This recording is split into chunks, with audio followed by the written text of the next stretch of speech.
नमस्कार साथियों, आइए बात करते हैं कुंडली क्या है। मैंने पहले भी इस बारे में बहुत सारा डिस्कशन किया। फिर से आपसे बात करने को मन हुआ कि कुंडली क्या है। लोग ज्योतिष के पास जाते हैं, ज्योतिष कहता है आपकी कुंडली में ये है।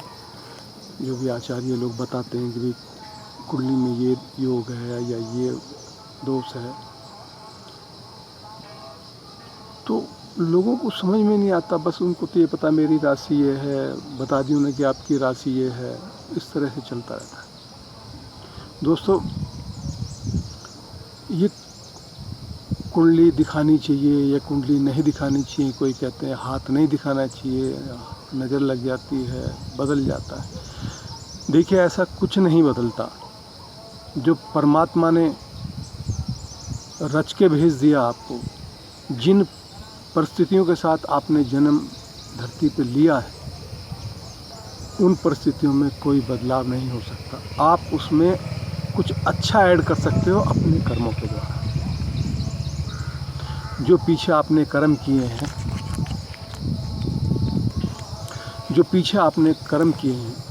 वो तो फिक्स हैं। वो आपकी बॉडी उसी हिसाब से बन गई है।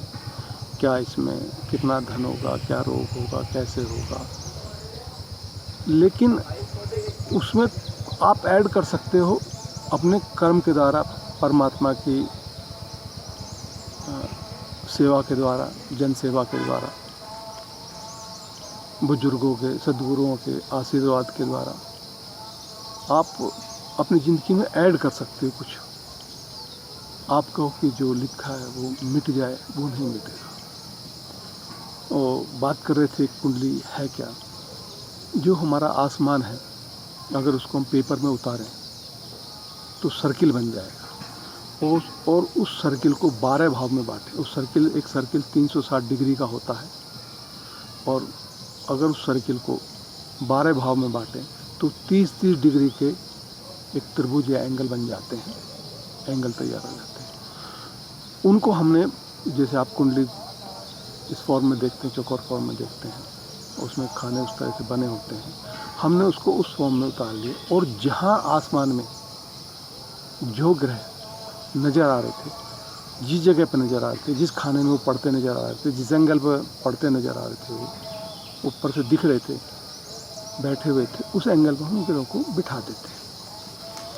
अब बात ये होती है कि भाई शुरुआत कहाँ से करें। जो पहला खाना जो हम बनाते हैं, जो जिस दिशा से सूर्यदेव उगते हैं, जिस दिशा से सूर्य पूर्व दिशा में, तो जो खाना होता है वो पहला खाना बोला जाता है। और वहीं से नंबरिंग शुरू होती है। अब राशियाँ क्या होती हैं। राशियाँ जो है, जो सितारे हैं आसमान में, उनके 27 समूह हैं, जिनको हम 27 नक्षत्र कहते हैं। ऐसे 27 नक्षत्र हैं जिनका जीवन पे, हमारे पे बहुत असर पड़ता है। उनकी रोशनी का हमारे पर असर पड़ता है। तो ऋषियों ने वो पता लगाया उनके समूहों को, और उनको जो है, उनके जो एक समूह को एक राशि का नाम दे दिया। राशियाँ नक्षत्र का समूह होती हैं, उनके समूह को राशियों का नाम दे दिया। 12 राशियाँ होती हैं हमारी, जिनकी नंबरिंग मेष 1 नंबर, अगर मेष कुंडली में लिखना हो तो 1 नंबर लिख देते हैं हम। ऐसे ही 2 नंबर वृषभ होती है। फिर ऐसे सीरीज में करते करते लास्ट में, जो लास्ट का खाना उसमें मीन होती है। ऐसे पूरी 12 राशियाँ आपको मैंने पहले बताया। तो उस जो राशि पूर्व दिशा में वहाँ बैठा, और उससे आगे की जो सीरीज है बिठाते चले जाते हैं, हमारी कुंडली तैयार हो जाती है। उसमें उसी तरह से सारे ग्रह जो नज़र आ रहे थे, जहाँ जिस खाने में, उस खाने में ग्रहों को हम बिठा देते हैं। अब ये जो हम ग्रहों की बात करते हैं, ग्रहों के पास क्या है, एनर्जी। वो हमारे ऊपर एनर्जी तो डालते हैं।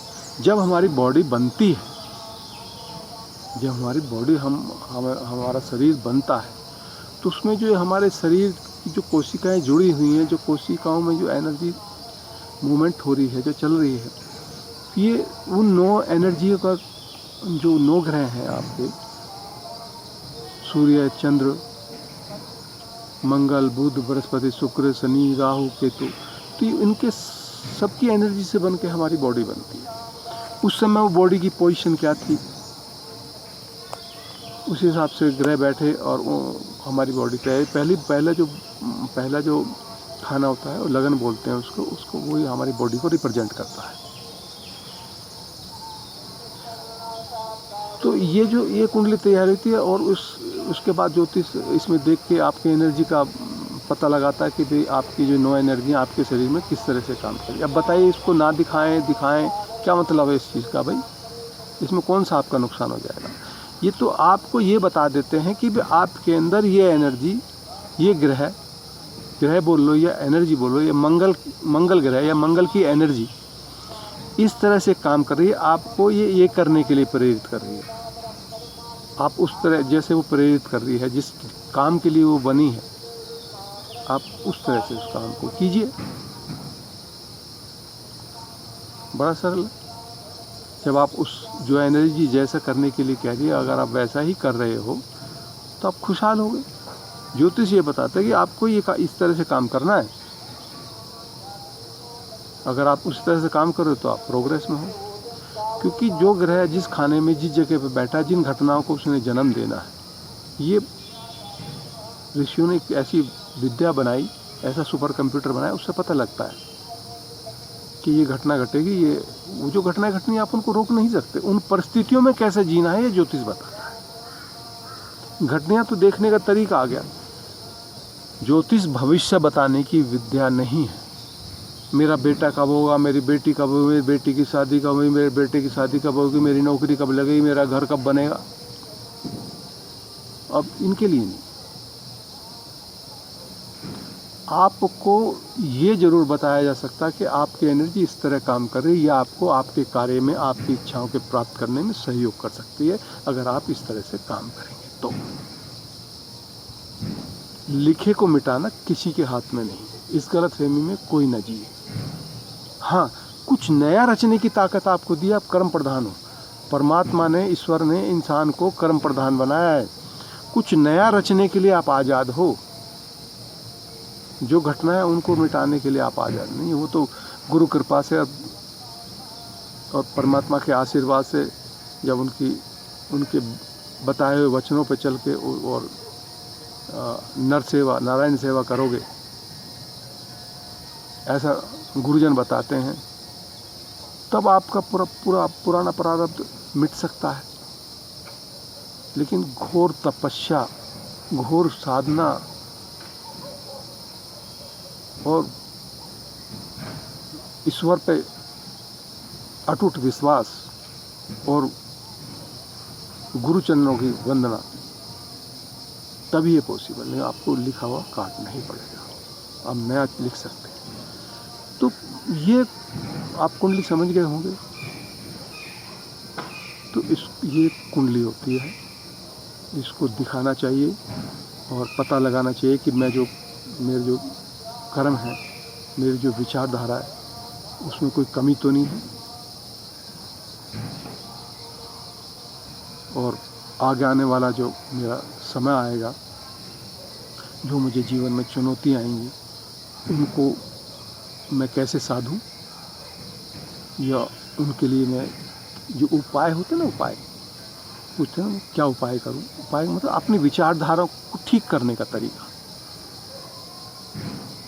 कि आप अपनी विचारधारा को, ये विचारधारा ये नेगेटिव है और ये पॉजिटिव, ये उभरेगी, और आप इस तरह से आप अपनी विचारधारा पे काम कीजिए, तो आगे आने वाला समय बढ़िया निकलेगा। यही है प्रोसेस कुंडली का। तो दोस्तों, इस वीडियो को चैनल को सब्सक्राइब, वीडियो को लाइक ज़रूर कीजिएगा और बताइएगा कि आपको ये वीडियो कैसी लगी। तब तक के लिए राम राम।